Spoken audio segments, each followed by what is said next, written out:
The distinguished representative of Denmark. I give the floor now to the distinguished representative of Italy.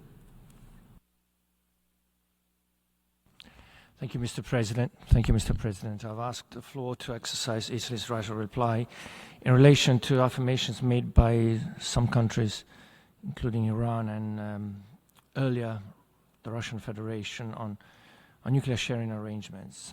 As usual, because we've done this many times, we reply that these arrangements are fully consistent with both Articles 1 and 2 of the NPT, since the United States retains full custody and control over its nuclear weapons deployed in Europe.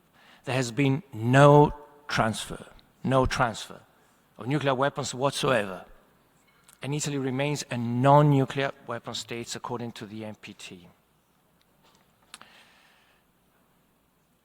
These arrangements were known at the time of the negotiations of the NPT. In fact, the NPT was negotiated taking into account NATO's nuclear sharing arrangements that were part of the general understanding on a new non-proliferation treaty and were discussed and accepted by the Soviet Union and then by other signatories. No one objected to these arrangements during the negotiations. No one objected to these arrangements upon signing and ratifying the treaty.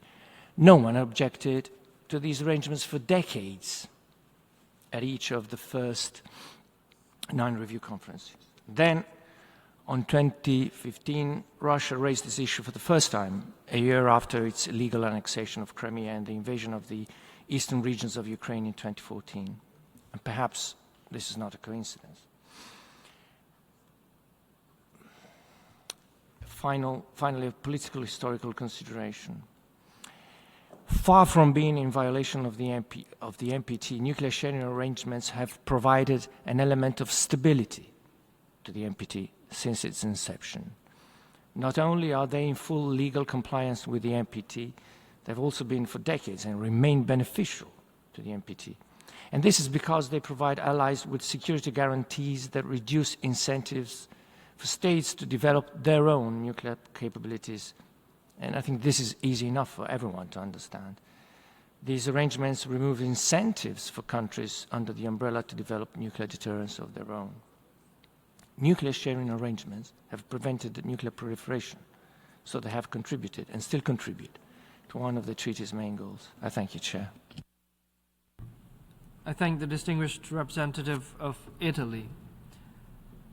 I have